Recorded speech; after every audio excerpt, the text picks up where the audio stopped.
A lo largo del siglo XX, los científicos observaron una tendencia notable.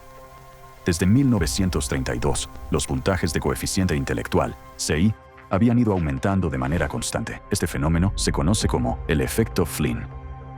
Sin embargo, entre las generaciones nacidas después de la década de 1970, el aumento del CI ha sido reemplazado por un descenso gradual. Las pruebas de coeficiente intelectual obligatorias para el personal militar en varios países muestran un descenso en las puntuaciones desde mediados de la década de 1990. Según otro estudio realizado entre 2006 y 2018 en la Universidad Northwestern, los estadounidenses mostraron un descenso del CI en 3 de las 4 áreas cognitivas. Este descenso en el CI promedio se ha denominado el efecto Flynn inverso. En 2025, los puntajes de los estudiantes de secundaria de Estados Unidos en las principales pruebas de matemáticas y lectura cayeron a los niveles más bajos jamás registrados. Su puntaje promedio en matemáticas fue el peor desde que se introdujo la versión actual del examen en 2005. Mientras que los puntajes de lectura fueron los más bajos desde que comenzaron las evaluaciones en 1992. Tendencias similares se han observado en otros países. El descenso constante del CI continúa hasta hoy. Los puntajes de inteligencia ya no aumentan. Están cayendo lenta, pero inexorablemente. Pero, ¿qué se esconde detrás de esta preocupante tendencia? Una correlación importante resalta. El descenso del CI promedio coincide con el aumento exponencial en la producción y contaminación por plásticos. Observen los gráficos. Cuanto más plástico, y por lo tanto más micro y nanoplásticos, menor es el CI. Esto indica un vínculo directo y una correlación entre la cantidad de plástico y las capacidades mentales. Y eso da miedo. Esto no es solo una correlación en un gráfico. A medida que la producción de plástico se ha disparado, también ha aumentado nuestra exposición diaria a micro y nanoplásticos.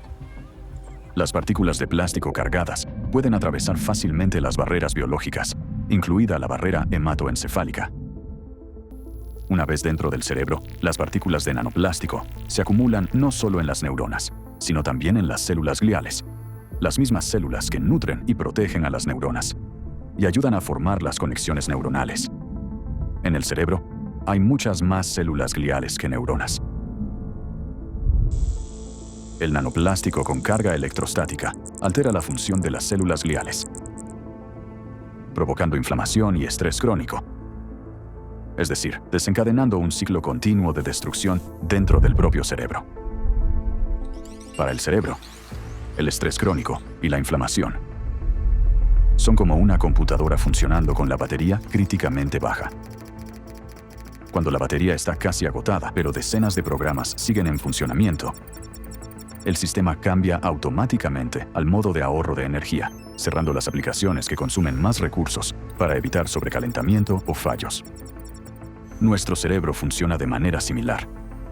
Cuando el estrés y la inflamación alcanzan un punto crítico, el cerebro, al igual que una computadora, finalmente desconecta sus regiones que más demandan energía para sobrevivir y conservar recursos. La primera en apagarse es la corteza prefrontal, la parte más joven y compleja del cerebro. Se considera el centro de control, responsable de funciones esenciales, como la inteligencia, la regulación del comportamiento y la capacidad de pensar de manera lógica, consistente y racional, comparando hechos y sacando conclusiones. La parte más peligrosa es que el apagado de la corteza prefrontal ocurre de manera silenciosa, sin que nos demos cuenta, y ni siquiera lo percibiremos. El cerebro pasará a sus programas básicos de supervivencia. El antiguo sistema de respuesta rápida, el sistema límbico, toma el control. Sus estructuras clave, la amígdala y el hipotálamo, desencadenan la reacción de lucha, huida o congelación. Rápida, impulsiva y sin tiempo para la reflexión. Estos sistemas permanecerán activos durante un tiempo porque el cerebro los identifica como críticos para la supervivencia. Como resultado, la toma de decisiones racional cede ante el pánico. La creatividad y la inteligencia son reemplazadas por degradación y apatía. La empatía se desvanece, sustituida por indiferencia o agresión. Las partículas de plástico con carga electrostática que ingresan al cerebro interactúan con las membranas neuronales, activan la microglía y promueven constantemente el estrés oxidativo y la inflamación crónica. El estrés prolongado literalmente reconfigura el cerebro. En la corteza prefrontal, el centro de análisis y control, las conexiones neuronales se debilitan y se desintegran. Cambios similares ocurren en el hipocampo, la región responsable de la memoria y el aprendizaje. Las conexiones neuronales se desvanecen y el hipocampo se deteriora. En la amígdala, los centros del miedo y la ansiedad, sucede lo contrario.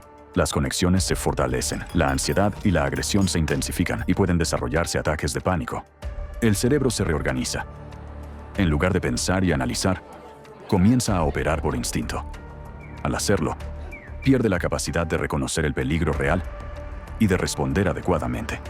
Esto no es una reacción temporal, sino una reestructuración fundamental del cerebro. La capacidad de aprender, cooperar y tomar decisiones racionales disminuye. Esto podría ayudar a explicar las tendencias globales que observamos hoy en la sociedad. Disminución de la inteligencia promedio, aumento de la ansiedad y la depresión, incremento de la agresividad, la impulsividad y los problemas en las relaciones sociales.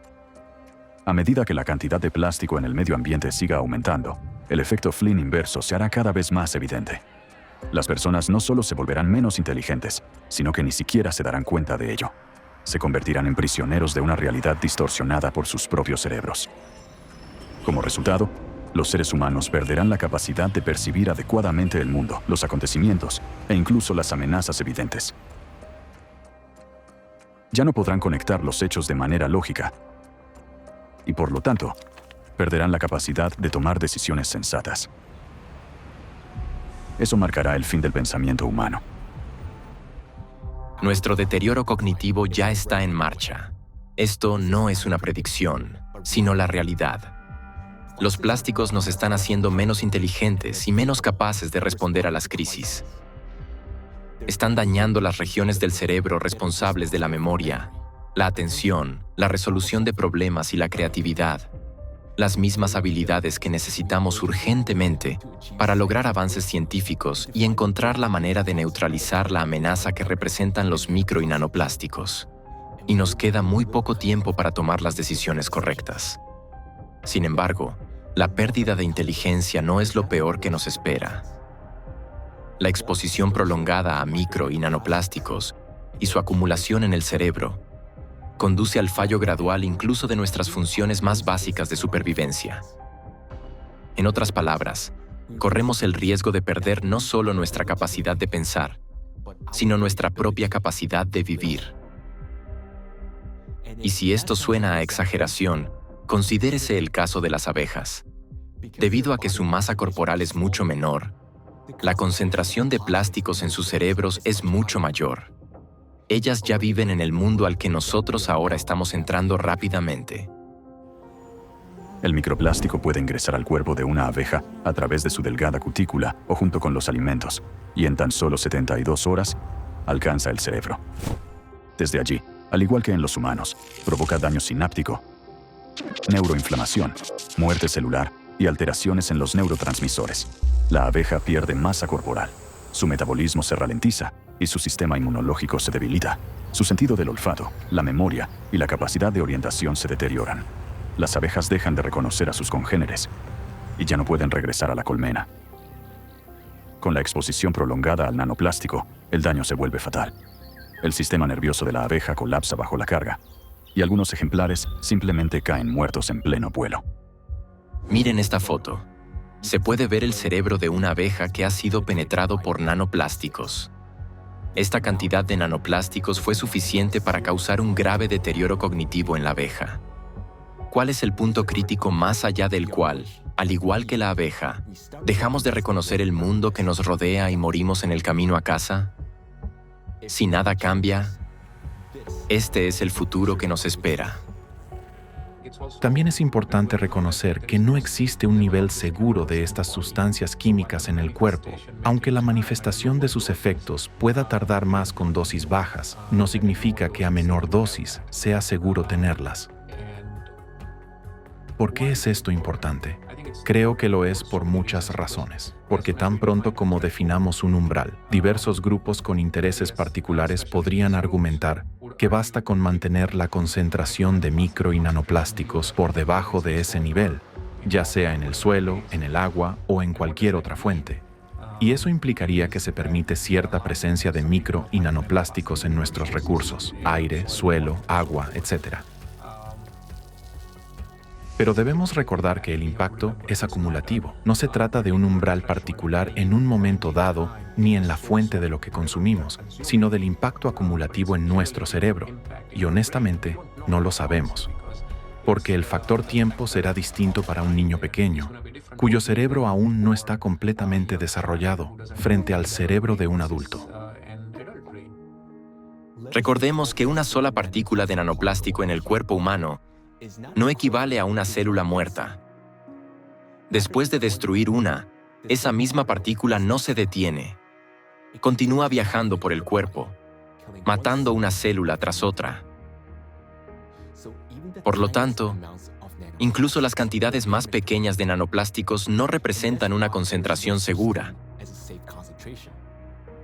Y nunca la habrá. La única diferencia radica en la velocidad de destrucción, es decir, cuantos más nanoplásticos haya, más rápido será el proceso. Estas partículas plásticas destruyen la biosfera y las células dentro de nuestro cuerpo. Dañan orgánulos y biomoléculas, incluidas las mitocondrias y el ADN, provocando una menor producción de energía, mutaciones genéticas, la ruptura de conexiones neuronales y la alteración de las señales cerebrales que regulan nuestros órganos y funciones vitales. Todo esto ocurre de manera imperceptible mientras llevamos nuestra vida diaria. Sin embargo, dentro del cerebro ya se está produciendo una destrucción silenciosa y sistémica. La pregunta es, ¿reconoceremos nosotros, como humanidad, la magnitud completa de esta amenaza a tiempo y encontraremos la manera de privar a los micro y nanoplásticos de su capacidad de acumular y retener carga eléctrica?